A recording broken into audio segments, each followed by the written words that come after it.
Welcome aboard, Wearsiders. We hope you enjoy your trip through some of the sights and sounds of Sunderland.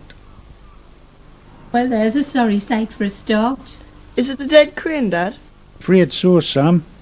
I remember when cranes were still very much alive, when my granddad worked on the river back in the 1940s.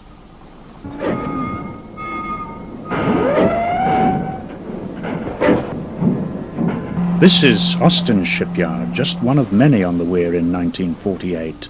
Wow, what a racket! Oh, and what a lot of dust and dirt! And get this weird gear. What's going on here? Well, this is a rather special guided tour, Sue. This is a trip through time, so hang on to your hats as we go back to the start of the Sunderland story.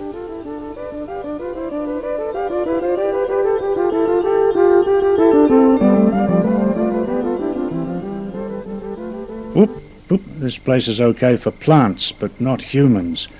We better fast forward. Aye, here we are. The first known Wearsider, or all that's left of him. Look at the willock shells. He must have been fond of fish. Yes, he was buried on Hasting Hill, but he fished and farmed by the River Wear. Aye, I wouldn't mind living in that canny little thatched house. Oh, those cold stones look a bit drafty to me. Oh, don't worry, this building is strictly men only. It's St. Peter's Church and Monastery where the great scholar Bede lived. He wrote the very first history of England, you know. That must have taken him years. Well, he lived in the monastery from the age of 7. Wow, that's the same age as me. Yes, people started work very young in those times, Sam. After all, there was a lot to be done. Oh, you're telling me. And they even had taxes then, too. Well, the Bishop of Durham was paid tithes by the villagers of Bishop Wearmouth, and the monks were paid their tithes by the villagers of Monk Wearmouth. But what's that black spot? coal. You remember those plants 310 million years ago?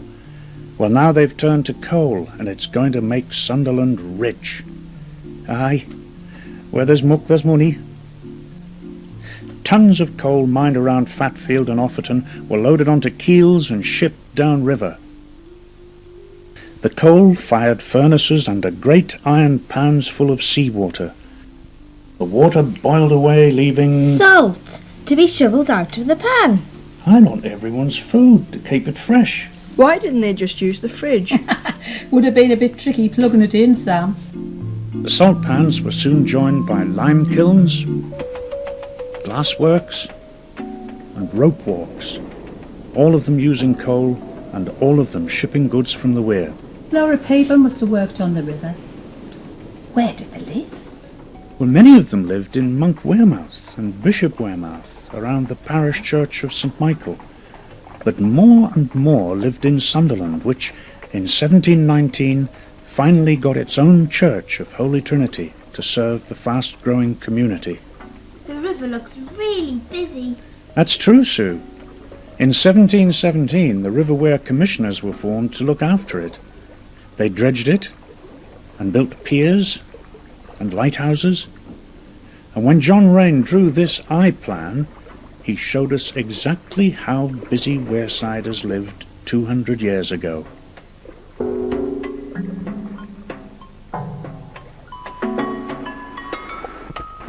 The river's a bit too busy. Crossing the weir in our little ferry boat's very dangerous.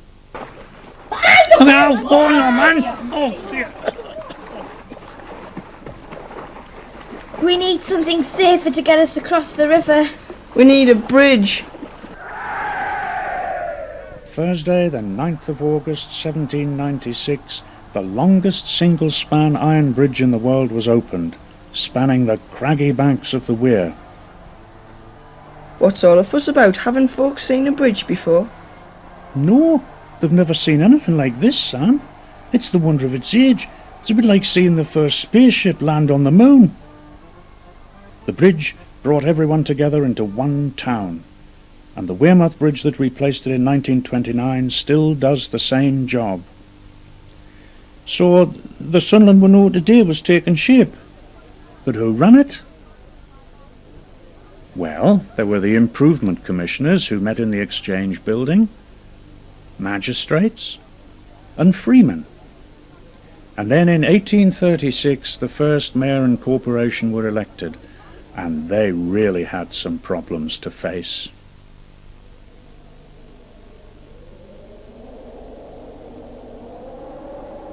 What's wrong?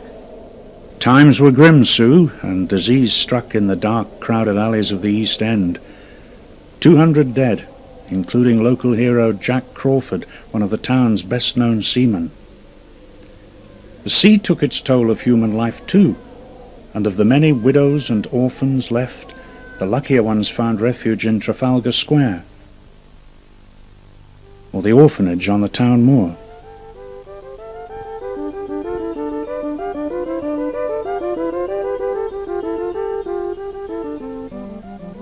Well, life seems to be brightening up for some. Aye, for mine workers who used Dr. Clanny's safety lamp. For the sick who could be tended at the infirmary, perhaps by Dr. Clanny himself.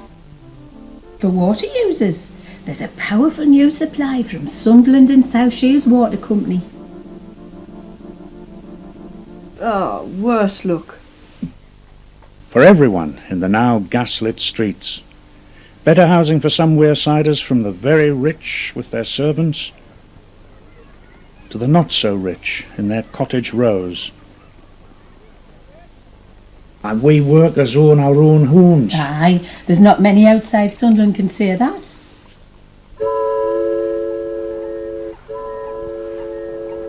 Things were on the move, thanks to the inventiveness of engineers like George Stephenson, who built the Hetton Colliery railway line. Those carriages don't look very comfortable. Oh, well, that's because they're coal trucks, Sue. Sunderland's prosperity was largely due to coal. Remember that little black spot way back in Tudor times?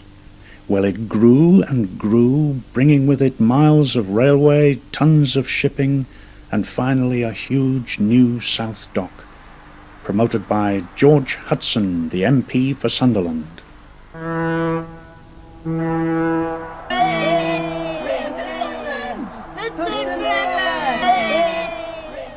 Wearsiders now produced more than a third of all Britain's ships, and as wood was replaced by iron and sail by steam, they rose to the challenge to become the biggest shipbuilding town in the world.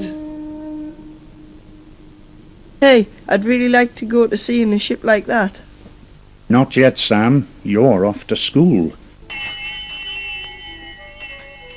It's 1870, and soon there'll be schools for everyone. That's going to mean a lot of new building.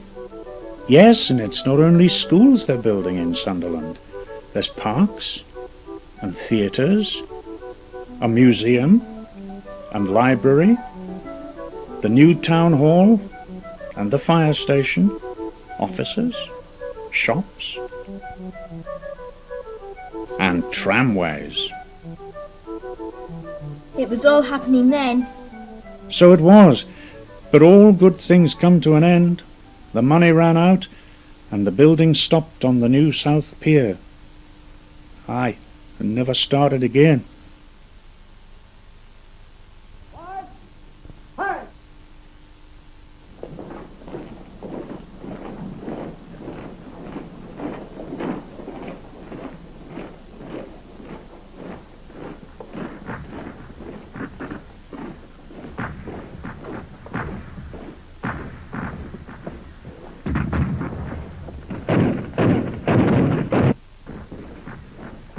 The war to end all wars finally ended, and those Wearsiders that were left picked up the pieces and celebrated.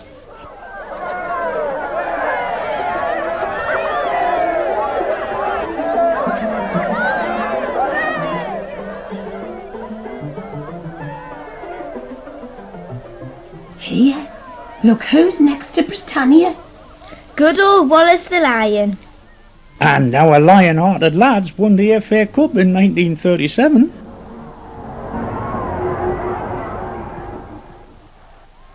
and again in 1973. How are the lads?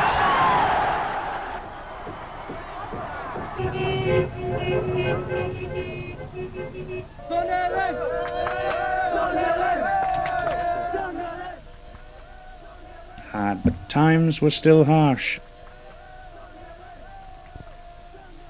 and worse was to come.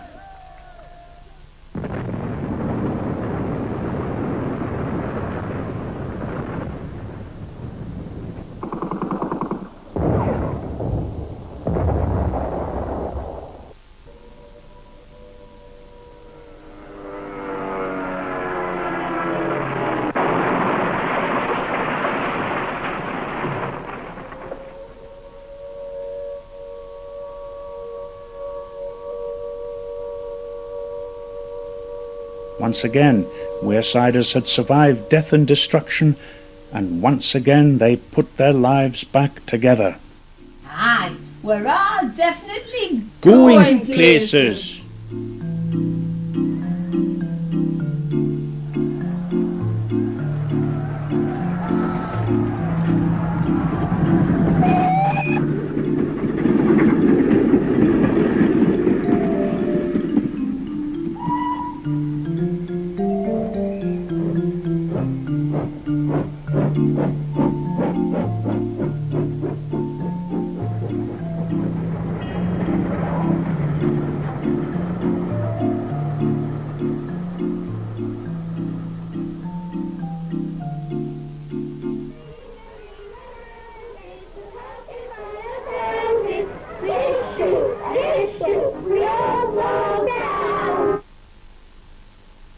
Here, it's all gone dead quiet.